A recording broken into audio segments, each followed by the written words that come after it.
حضرت فاروق اعظم رضی اللہ تعالیٰ عنہ کی زندگی میں انقلاب کیسے آیا؟ جب عمر کو بتایا گیا کہ تم چلے ہو محمد کا سر لینے کے لیے، پہلے جاؤ اور اپنے گھر کی خبر لو، تمہاری بہن بھی لا الہ الا اللہ محمد الرسول اللہ پڑھ چکی ہے، تمہارا بہنوئی بھی مدینے والے کا غلام ہو چکا ہے۔ جناب عمر گئے، دروازے کے باہر کھڑے ہیں، قرآن کی آواز آ رہی ہے۔ جب قرآن سنا ایک مرتبہ تو چونکے کہ قرآن ہمارے گھر میں آ گیا ہے۔ بہنوئی کو بہت برے طریقے سے مارا، بہن چھڑانے کے لیے آگے بڑھی، اس کو بھی پکڑا، تماچے مارے منہ پہ۔ بہن نے بڑی کڑکدار آواز میں کہا، تو بڑا پہلوان ہے، مار ہمیں، جان نکل تو سکتی ہے، ایمان نہیں نکل سکتا۔ جو وعدہ ہم نے اللہ کے حبیب سے کر لیا ہے وہ وعدہ وفا ہو کے رہے گا۔ بس یہ تھی وہ بات جس نے عمر کو چیر کر رکھ دیا۔ عمر سوچنے پر مجبور ہو گئے، آج کیا وجہ ہے؟ تو گھر میں آتا تو یہ سہم جاتی تھی، چپ ہو جاتی تھی، اور آج اس نے تجھے کوئی خاطر میں نہیں رکھا، تیرا روب، تیرا دبدبا۔ بیٹھ گئے عمر اور پوچھا، چلو مجھے بتاؤ تم کیا پڑھ رہے تھے؟ تو یہ قرآن وہ ہے، اللہ تعالیٰ نے فرمایا لَوْ أَنزَلْنَا هَذَا الْقُرْآنَ عَلَى جَبَلٍ لَرَأَيْتَهُ خَاشِعًا مُتَصَدِّعًا مِنْ خَشْيَةِ اللَّهِ۔ فرمایا یہ قرآن اگر ہم پہاڑوں پر اتارتے، آپ پہاڑوں کو دیکھتے کہ پہاڑ ریزہ ریزہ ہو جاتے۔ تو قرآن کا رعب ایسا ہے کہ پہاڑ بھی لرز جائیں۔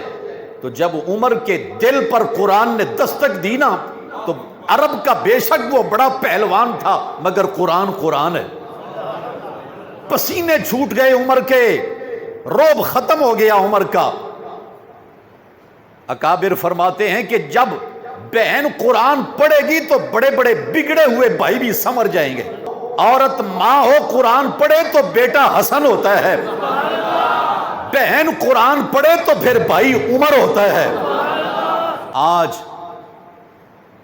جو مسلمان عورت کا سر ننگا ہو رہا ہے، بازو ننگے ہو رہے ہیں، وجہ یہ ہے قرآن نکلتا جا رہا ہے۔ جناب عمر آئے رسول پاک علیہ السلام کے پاس، رات کا وقت، سناٹا تھا۔ عمر آئے، چادر اوڑی ہوئی تھی، نبی پاک علیہ السلام نے کندھے کے اوپر ہاتھ رکھا اور جھنجھوڑا۔ عمر کہتے ہیں کہ آج تک کسی مرد نے عمر کو ہلایا نہیں تھا جس طرح محمد نے عمر کو ہلا کے رکھ دیا۔ مصطفیٰ کریم کی تو انگلی اٹھ جائے تو چاند ٹکڑے ہو جاتا ہے، عمر اس انگلی کے سامنے کیا حیثیت رکھتا ہے؟ جس کو بارے دو عالم کی پرواہ نہیں، ایسے بازو کی قوت پہ لاکھوں سلام۔ یہ عرب کا شاہ سوار ہے، پہلوان ہے عمر۔ رسول پاک علیہ السلام کے سامنے یوں چپ کر کے بیٹھے ہے جیسے عمر کے منہ میں زبان ہی کوئی نہیں۔ رسول پاک علیہ السلام نے ایک دعا کل فرمائی تھی، ایک آج فرمائی۔ کل جو رسول پاک علیہ السلام نے دعا فرمائی، یا اللہ عمر کے ساتھ اسلام کو عزت عطا فرما، آج دعا یہ فرمائی، یا اللہ عمر کے دل سے کجی نکال دے، عمر کے دل سے قدورت نکال دے، یا اللہ عمر کے دل کو اسلام سے مالا مال فرما دے۔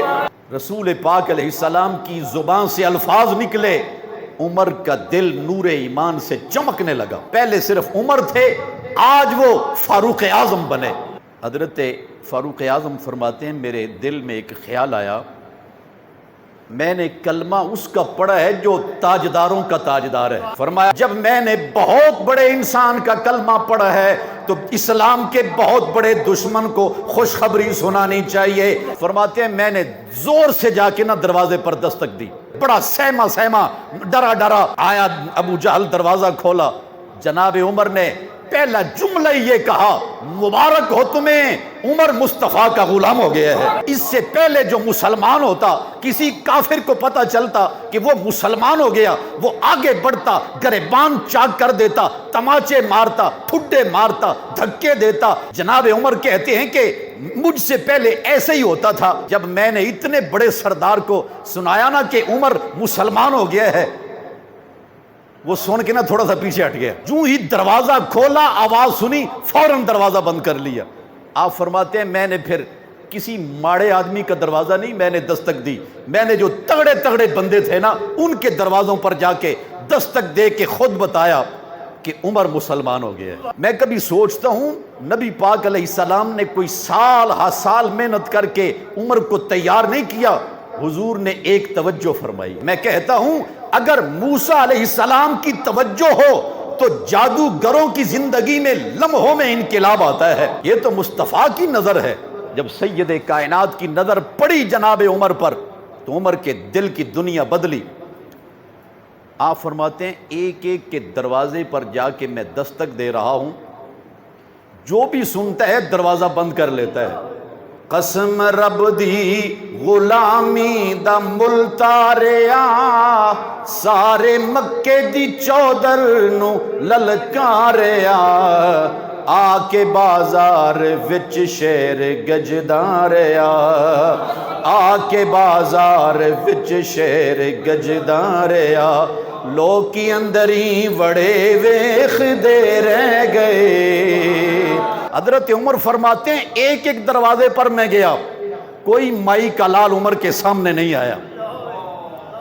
فرماتے ہیں میں نے کسی سے کہا کہ کوئی مجھے ایسا طریقہ بتاؤ کہ ہر ایک کو خبر ہو جائے عمر مسلمان ہو گیا ہے۔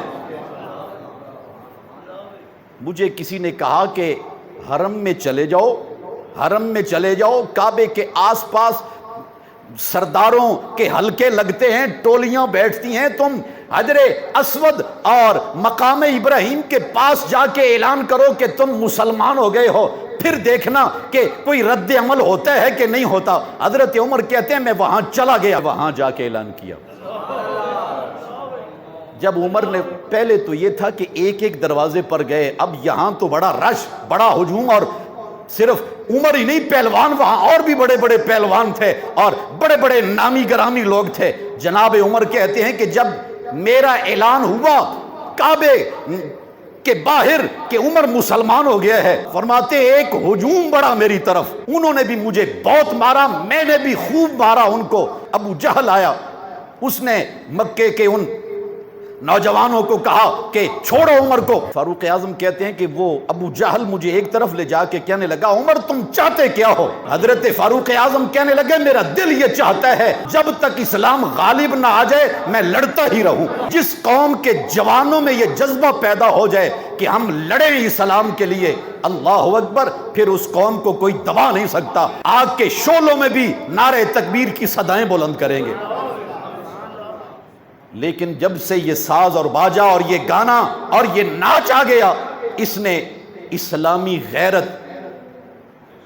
جنازہ نکال دیا، بڑے بڑے خاندان تباہ ہو گئے۔ میں نے پڑھا سردار آپس میں کہنے لگے ایک عمر کیا گیا ہے، لگتا ہے کہ آدھا قریش مصطفیٰ کے پاس چلا گیا ہے۔